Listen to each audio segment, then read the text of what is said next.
decided that we wanted to remove any subjective language from the title that would place an arbitrary label upon the show, and by removing the words or any language from the title beyond the 3 commas, it enables the artists themselves and their work to speak for the exhibition.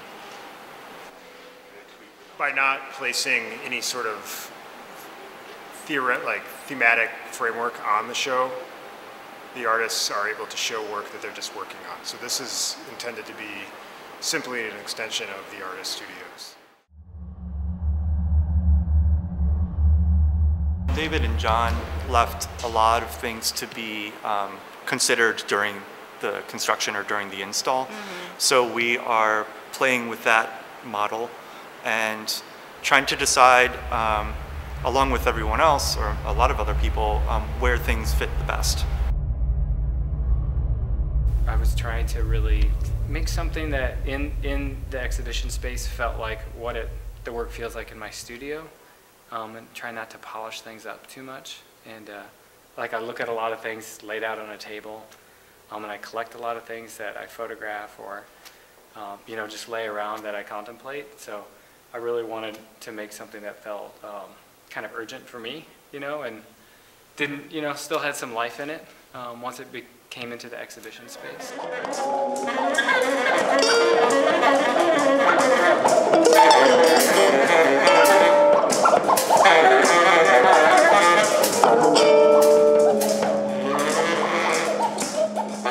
We're going to be doing artist panels with artists from the exhibition over the course of a couple of Sundays in September and October. Give the artists a chance to talk with each other, talk about what they're up to, and just kind of talk about the exhibition and really anything else that comes to mind. Also talk about place a little bit, I'm hoping.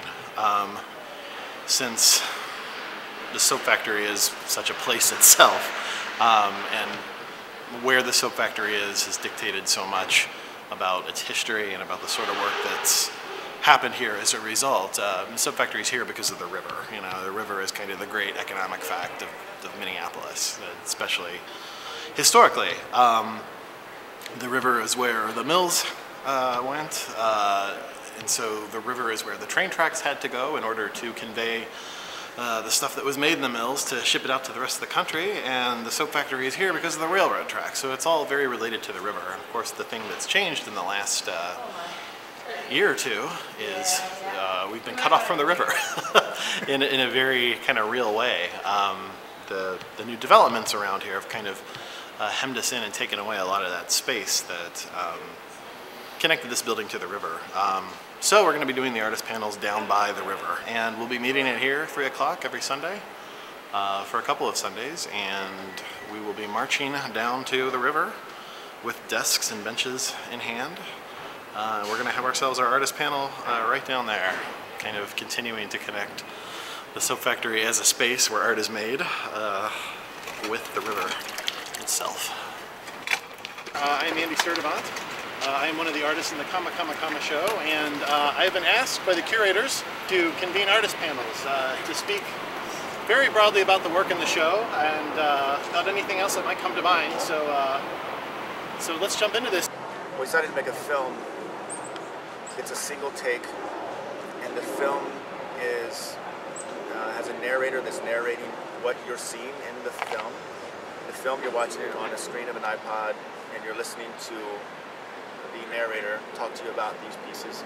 But a lot of the language is like relatively generic, and it kind of is pulling from art history and kind of using and often overusing a lot of the sort of art speak or sort of intellectual art language that is kind of obtuse and absurd sometimes. The mirror sends the floor into an oblique direction. The formal and the conceptual content of this artist's work invites consideration of numerous contrasting themes, such as the artworks we created, which are just sort of like also in a way generic. They're sort of touchstones of what you might look at something and say, well, that's minimalism, or something else and say that's this type of performance work.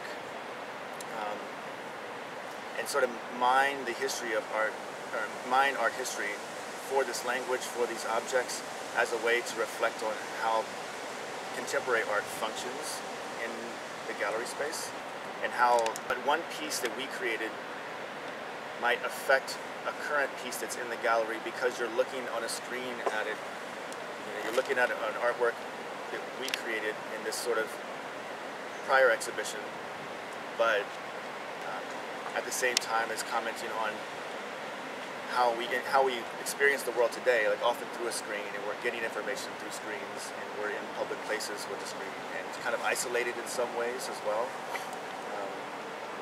and also creating this alternate reality in this alternate exhibition that it is existing simultaneously or sort of side by side with the actual exhibition of the real artist. Lapping onto the shore, or in this case, rolling off the edge of the fabric. I like to get really close and let it take up my entire field of vision. So yeah, try it.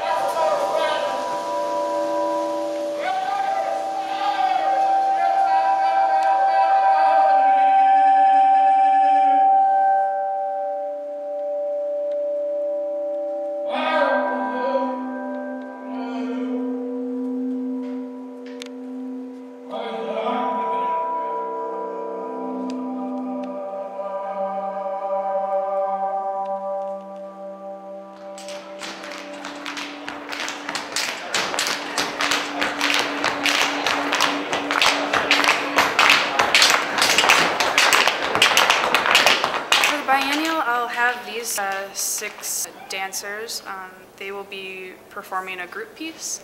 It's the same tap dance that they all do simultaneously together and compete with it throughout the year in big competitions.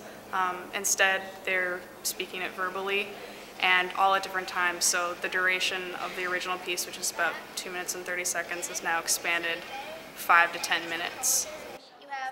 Your right hand, like on the back of your head, and then you have your hips out, and then you do your left hand, and then after you do that, you go to the right.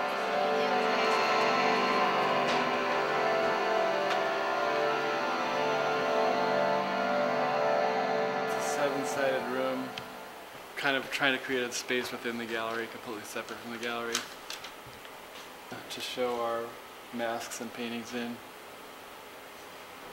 People will be invited to go inside to look at the work inside. These 2 come from a larger series of paintings that are just single portraits that we've been working on over the past year. Okay. And the masks are from an older show that we've also just been making continuously for the past couple of years.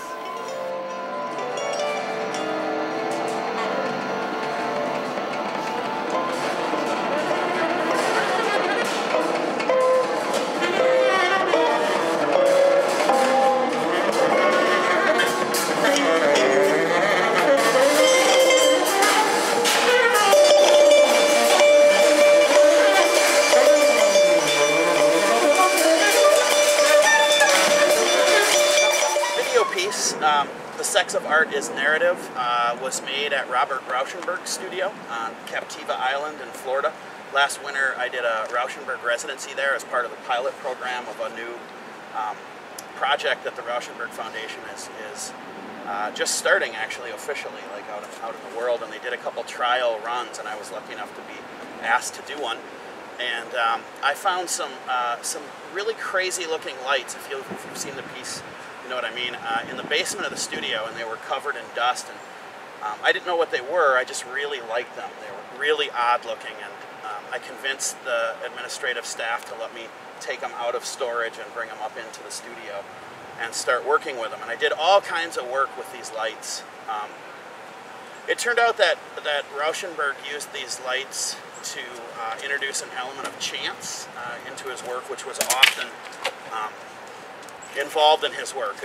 He would throw dye and pigment out onto different surfaces that he was using, and these were actually heat lamps, and this heat would cause the dye to do certain things that were outside of his decision making.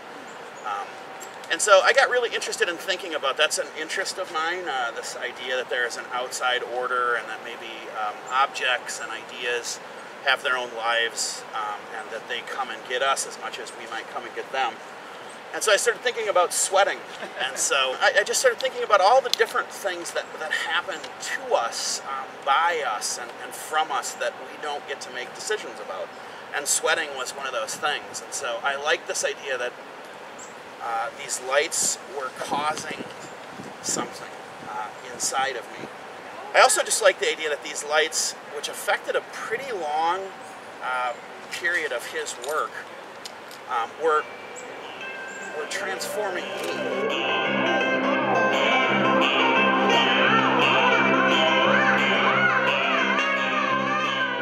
Part of our methodology in collaborating was to work on site a lot and kind of respond to the other works that are in the room, respond to works that we knew we wanted in there to ground it and be really flexible. So the floor pieces, I would consider one of those pieces, as it sort of came together on site and we're going to see it through, but we also have other works, pieces of things that we were working on in the studio, come in here and be more responsive. So everything's kind of on the table at this point. What we're working on right now is trying to put a false floor on top of the existing floor of the soap factory and make it appear as if that false floor has been skidded on and caused to ripple, almost somewhat of a metaphor. So we're at the stage now where we're starting to cut the floor up and see how that looks in the space. It may not be the most perfect answer, but we're willing to be flexible with that and see where it takes us. What he's saying is it might not make it in the show. But it very much could. It could. It could.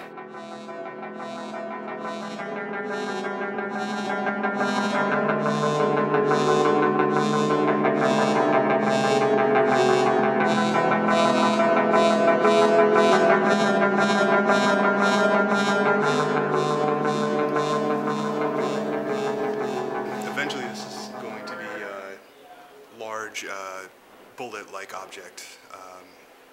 So I'm taking kind of a similar forms, putting it on multiple different scales. So this one's going to be about 12 feet tall. It's going to be complemented by some photographic pieces and a few smaller sculptures. It's trying to create something a little bit scaleless and a little bit hard to pin down in terms of what exactly its function is or what kind of space it belongs in. I didn't want him to look too clean, so I'm just getting basically the same material you use for a cast on like a broken arm.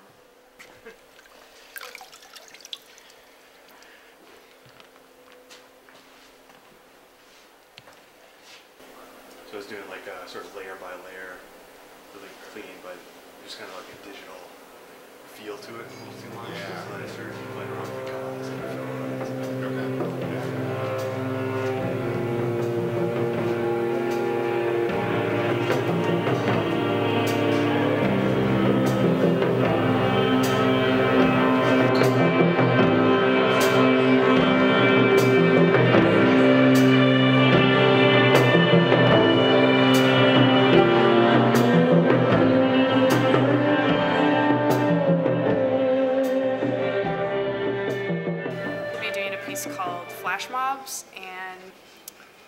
that will be a video piece, and it consists of compressing a dance. So a 60, it's kind of hard to explain, but let's say the Macarena, for instance, is 16 counts. I have 16 dancers or 8 dancers take 1 or 2 of those movements and perform it together simultaneously. So it happens in 1 or 2 counts. So the 16 count dance is then compressed. They're somewhat recognizable, but very abstracted.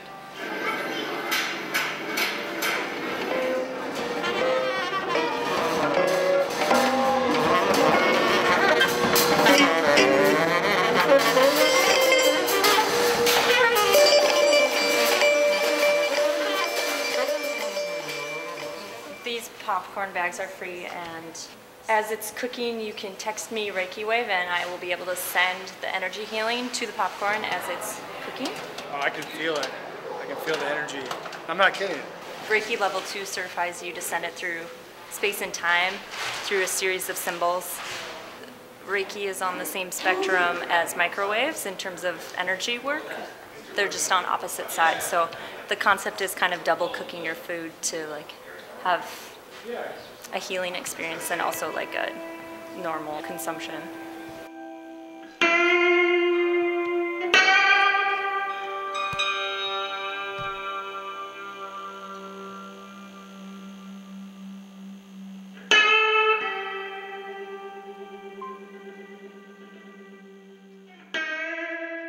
There are 27 participants in the project, including me, and all of us over the summer tracked the hours that we spent working on art. So June 1st through August 30th, everyone came up with a total number of hours, and there's a wide range from like just under 100 to almost 1,000.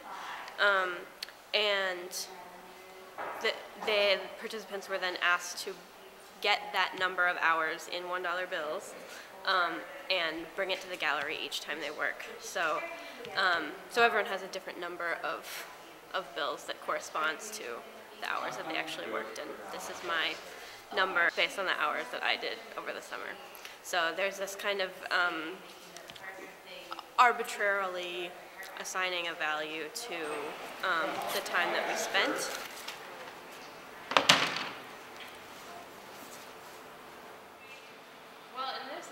Even like the artists who are doing it don't necessarily value that work as part of something that is like on the clock or would be like a billable hour if such a thing existed in our economy. So it is about immaterial labor and art economies and kind of tracking that.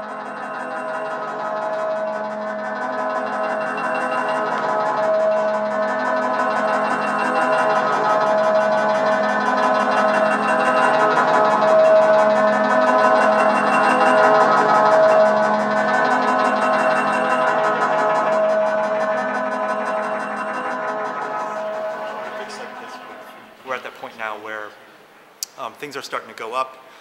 Larger pieces are dictating areas, and then smaller subordinate pieces are filling in around. So right now in our process, Pam and I are collaborating on artworks, but we're also collaborating with the space itself. Try further over, just for that's good. Yeah. Try further over for a sec just to see. No, I like it where it was. About right there. You want to measure that? In the show, I have two pieces. They're both video pieces. One is a kind of literal movie adaptation of a book, of a novel by Ben Lerner.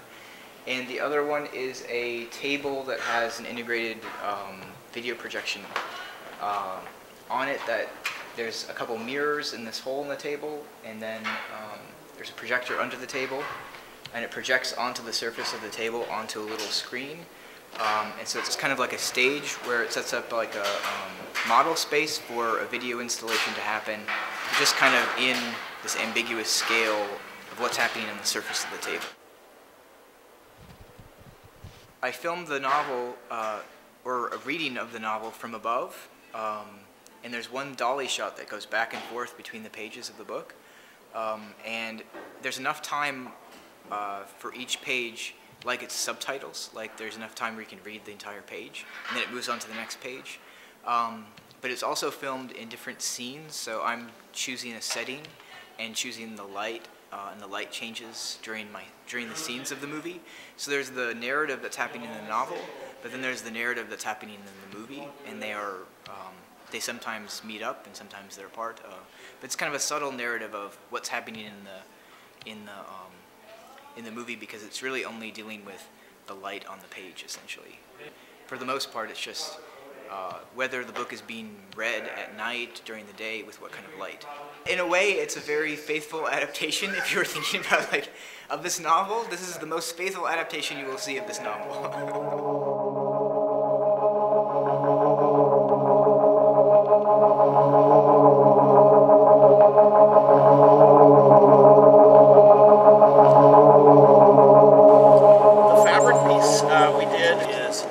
project that we did in 2011 in Joshua Tree, California. We got interested in trying to do something that was on a scale that would be similar to land art, and that was not anything that you could see from any one place. And so we did a 2-mile line, 2 miles by 5 feet wide line of that fabric. That's a mile of it, approximately, piled up there. We then invited people to walk this line through, this very open place and have some semblance of a similar experience, which would be uncommon in such an open place, I think. But we also really like the idea that the fabric picked up residue from its experience there.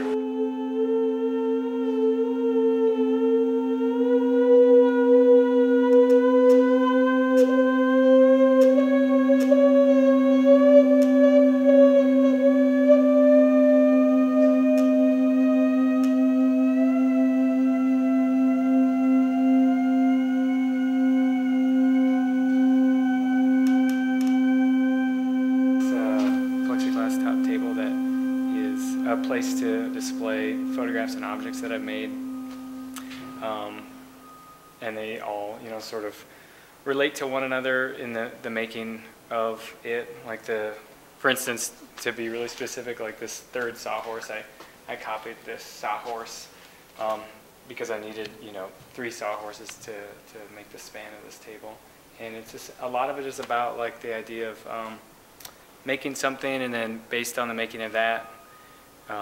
Leads you to making the next thing, and meditating on that process of making and looking. A lot of my work comes out of photography and kind of quickly spreads into other realms that I feel like really relate back to some of those basic things about making pictures of the world and a process of understanding it.